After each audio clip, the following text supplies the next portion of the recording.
Mana? Jangan jadi preman. Suratnya Pak, di mana kalau Bapak? Pasti Bapak ini preman. Bapak preman nih.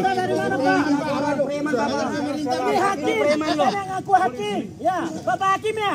Kan kok gak enak kayak berlagak preman, Pak. Jangan jadi preman, Pak. Hah? Ketegangan sempat terjadi antara Badan Meteorologi, Klimatologi, dan Geofisika atau BMKG dan organisasi masyarakat Ormas Grip Jaya. Adu mulut di antara pihak BMKG dan seseorang yang mengaku sebagai kuasa hukum Ormas dan ahli waris terjadi pada Sabtu 24 Mei. Ketegangan ini berawal saat BMKG mendatangi lahan di Jalan Pondok Betung, Pondok Aren, Tangerang Selatan yang diduga diduduki oleh Ormas Grip Jaya. Kedatangan pihak BMKG bertujuan untuk membicarakan kepemilikan tanah yang sebelumnya telah dilaporkan ke Polda Metro Jaya. Selang beberapa jam kemudian, suasana memanas hingga terjadi adu mulut antara perwakilan BMKG dan anggota Ormas Grip Jaya. Seorang anggota Grip Jaya bernama Hika dan mengaku sebagai kuasa hukum ahli waris mempertanyakan legalitas dokumen eksekusi lahan yang dimiliki BMKG. Pihak BMKG yang berada di tempat kejadian pun tidak memberikan banyak tanggapan ketika ketegangan berlangsung. BMKG hanya mendengarkan pernyataan dari Hika dan ahli waris yang sempat menggunakan nada tinggi.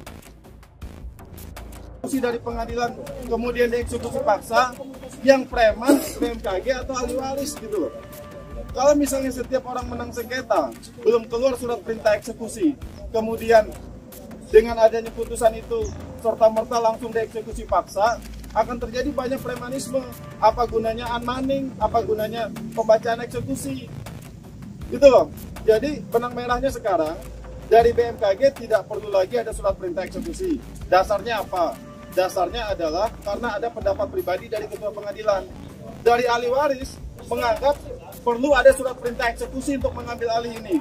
Dasarnya apa? Dasarnya undang-undang. Pertanyaan sederhananya, lebih kuat pendapat pribadi ketua pengadilan atau lebih kuat undang-undang gitu loh. Nah, tolong teman-teman baca semua bagaimana proses pelaksanaan putusan pengadilan. Pasti di dalamnya harus ada surat perintah eksekusi. Kalau tidak, kapan terjadi yang namanya livering, perpindahan hak? Kita pasangan sudah berpacaran, sudah siap untuk menikah, sudah siap untuk adanya gedung dan lain-lain. Tetapi sebelum terjadi ijab kabul, maka belum sah itu menjadi milik kita. Begitu juga dengan BMKG. Katakanlah mereka menang PK. Tapi sebelum ada surat perintah eksekusi untuk pelaksanaan putusan PK itu, belum sah tanah ini menjadi milik BMKG.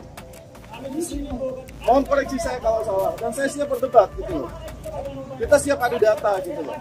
Yang kami sampaikan bukan pendapat, bukan asumsi. Yang kami sampaikan undang-undang dan putusan dari pengadilan. Kalau misalnya memang merasa ini dasarnya kan cuma dua kalau dilihat di situ. Ada surat putusan PK tahun 2007, ada pendapat ketua pengadilan tahun 2022. Cuma dua itu pegangan mereka. Oke, putusan PK mereka anggap menang. Tetapi di putusan PK tahun 2007 itu tidak ada perintah eksekusi. Oleh karena mereka menganggap perintah eksekusi itu penting, setelah tahun 2007, mereka berusaha keluarkan surat perintah eksekusi dengan membuat gugatan permohonan eksekusi. Tahun 2016, permohonan eksekusi itu ditolak, NO. Tahun 2018, mereka banding, itu pun ditolak. Tahun 2020, mereka pun kasasi, itu pun ditolak. Nah, seharusnya setelah kasasi mereka ditolak, mereka ini PK. Tapi mereka tidak melakukan PK, tapi mereka bersurat kepada ketua pengadilan, bertanya apakah perlu ada surat perintah eksekusi. Balasan surat dari ketua pengadilan dijadikan dasar. Artinya apa? Balasan surat yang ditulis di plang itu bukan keputusan atau bukan ketetapan ketua pengadilan, tapi surat jawaban dari ketua pengadilan yang tidak memiliki tuntutan hukum sebagai dasar untuk pelaksanaan eksekusi. Nah, itu pertanyaan saya, kapan terjadi livering? Sejak kapan tanah ini menjadi milik BMKG? Kapan terjadi perpindahan hak antara BMKG dan ahli waris? Itu saja. Kalau memang sudah ada bukti terjadinya perpindahan hak itu, ahli waris juga legowo ya Bu ya. Yang kami minta adalah hukum ditegakkan dengan setegak-tegaknya.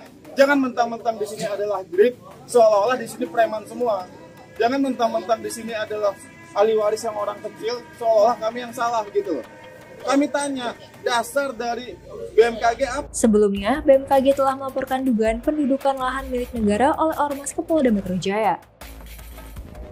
Kepala Biro Hukum, Humas, dan Kerjasama BMKG, Ahmad Taufun Maulana, mengatakan gangguan keamanan di atas lahan seluas 127.780 meter persegi itu sudah berlangsung hampir 2 tahun. Hal tersebut juga menghambat rencana pembangunan gedung arsip BMKG.